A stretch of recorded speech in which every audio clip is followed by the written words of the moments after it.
Di tahun 2030, di sebuah ruang kelas SMA Negeri Digital Jakarta Pusat, suasana hening mencekam. 20 siswa duduk diam, wajah mereka tertutup headset VR, dengan lampu biru berkedip di pelipis mereka tanda sedang mengunduh data. Tidak ada suara kapur tulis atau kertas di balik. Inilah masa depan pendidikan, di mana efisiensi adalah segalanya. Lalu masuklah Sari, seorang guru bahasa dan humaniora berusia 35 tahun. Wajahnya lelah, tapi matanya tajam.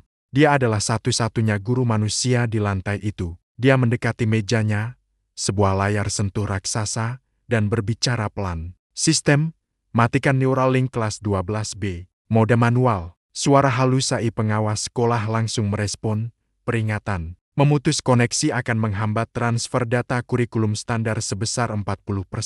Efisiensi pembelajaran akan menurun. Apakah Anda yakin, Guru Sari? Saya tidak butuh efisiensi hari ini. Matikan, jawab Sari tegas. Sebuah bunyi bip panjang terdengar. Lampu biru di pelipis para siswa padam. Serentak, mereka mengerang, melepas headset dengan kesal, seperti dibangunkan paksa dari mimpi indah. Vino, murid yang cerdas tapi sinis, langsung protes. Aduh, Bu Sari, tanggung banget. Saya lagi upload tugas sejarah Perang Dunia III ke cloud. Tinggal 5% lagi. Sekarang harus ulang dari awal manual. Lara, seorang siswi yang perfeksionis dan cemas, panik sambil mengecek nadinya. Bu, detak jantung saya naik. Tanpa incoming assistant, saya susah fokus. Kenapa kita harus offline sih, Bu? Sari tersenyum tipis. Ia meletakkan sebuah kotak kardus kusam di atas mejanya. Karena hari ini kita tidak akan belajar sejarah, matematika, atau coding. Semua itu sudah ada di database otak kalian. Kalian bisa mengaksesnya dalam hitungan milidetik. Vino menyahut, terus ngapain kita ke sekolah kalau cuma buat offline? Mending saya di rumah, main simulasi metaverse. Justru itu, Vino, kata Sari. Kalian ke sekolah untuk mempelajari satu-satunya hal yang tidak bisa dipelajari oleh AI. Sari merobek kardus itu. Isinya bukan tablet canggih, melainkan tumpukan tanah liat basah yang kotor dan berbau tanah. Para murid memandangnya dengan jijik. Itu, kotoran, Bu?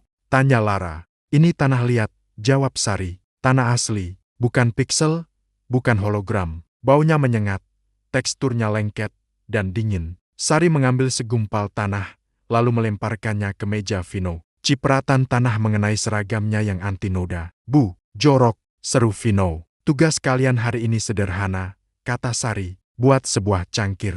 Pakai tangan kalian. Jangan pakai perintah suara. Jangan pakai cetakan 3D. Pakai tangan. Murid-murid ragu-ragu mulai menyentuh tanah itu. Mereka terbiasa memerintahi, buatkan gambar cangkir sempurna, dan cangkir itu langsung jadi. Kini, mereka harus bergulat dengan dunia fisik. Suasana kelas menjadi kikuk. Lara berusaha membentuk tanah liatnya, tapi bentuknya terus-terusan meleyot. Bu, ini susah, gak simetris. Saya bilang ini kemiringannya 15 derajat, cacat struktur. Saya mau ulang. Jangan diulang, Lara. Lanjutkan, kata Sari. Tapi jelek, Bu. Gak sempurna. Memang, jawab Sari singkat. Vino, yang sudah frustrasi, membanting gumpalan tanahnya ke meja. Ah, buang-buang waktu. Bu, dengerin ya. Tahun 2030 ini, robot pabrik bisa bikin 10.000 cangkir keramik presisi mikron dalam 1 jam. Kenapa manusia harus bikin ginian yang hasilnya pasti jelek? Apa gunanya? Hening. Semua murid menatap Sari, menunggu jawaban logis atas pertanyaan yang menusuk itu. Sari berjalan mendekati Vino, tangannya kotor penuh tanah. Vino, kamu benar.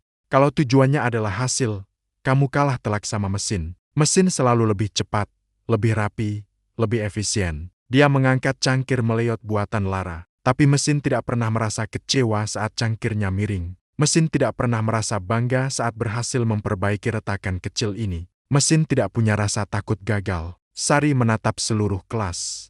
Kalian hidup di dunia di mana segala sesuatu disediakan instan. Jawaban instan, hiburan instan, teman instan. Kalian lupa rasanya berproses. Kalian lupa rasanya sakit karena gagal. Lara, dengan suara bergetar, bertanya, tapi sakit itu nggak enak, Bu. Kenapa kita harus ngerasain sakit kalau ada teknologi yang bisa bikin kita nyaman? Karena rasa sakit itu bukti kamu hidup.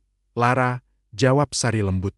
AI bisa menulis puisi tentang patah hati dengan kosakata paling indah di dunia. Tapi AI tidak punya hati yang bisa patah.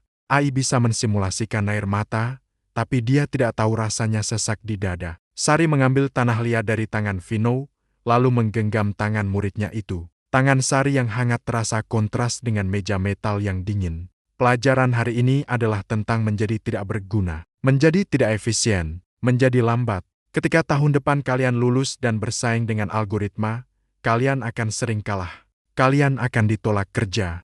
Kalian akan merasa bodoh dibanding komputer. Saat itu terjadi, ibu ingin kalian ingat rasa tanah liat ini, bahwa menjadi tidak sempurna itu manusiawi, dan ketidaksempurnaan itulah yang membuat seni, cinta, dan empati itu ada. Mesin mencari kesempurnaan, manusia mencari makna. Vino menatap tangannya yang kotor, lalu ke arah Lara. Cangkir Lara masih miring dan jelek, tapi untuk pertama kalinya, mereka tidak melihat data statistik atau skor di atas kepala temannya. Jelek banget cangkir lu, Ra, kata Vino pelan. Lara tertawa kecil, tawa yang asli, bukan emoji. Punya lu kayak asbak pecah, Vin. Satu persatu murid mulai tertawa. Mereka saling mengejek hasil karya mereka yang hancur lebur.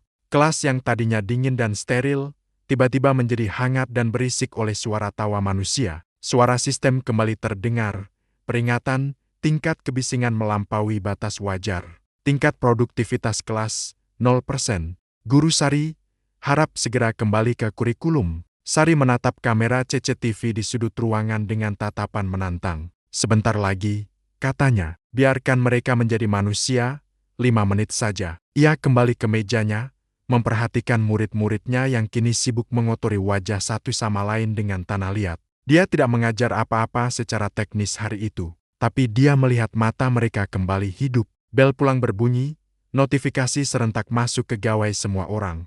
Para murid membersihkan tangan, kembali memasang wajah lelah untuk menghadapi dunia luar yang serba digital. Di ambang pintu, Vino berhenti. Bu Sari, ya, Vino, cangkir jelek tadi, boleh saya bawa pulang? Mau saya taruh di meja komputer saya? Biar saya ingat kalau saya bukan robot. Sari tersenyum lebar, matanya berkaca-kaca. Bawa saja, itu masterpiece kamu. Murid-murid pergi, ruangan kembali kosong. Robot pembersih otomatis masuk, menyapu sisa-sisa tanah hingga lantai kembali steril dalam hitungan detik. Sari membereskan tasnya. Ia mengambil satu sisa tanah liat kecil, membulat-bulatkannya di tangan, lalu berjalan keluar menuju koridor yang penuh dengan cahaya neon dan angka-angka data yang melayang. Dalam benaknya, ia bergumam, dunia mungkin milik algoritma, masa depan mungkin milik mesin, tapi rasa sakit, rasa gagal, dan rasa rindu, itu masih milik kita, dan selama kita masih bisa merasakannya, kita belum tergantikan. Terima kasih sudah menonton. Jika cerita ini menyentuhmu, jangan lupa like, share, dan subscribe untuk konten-konten inspiratif lainnya.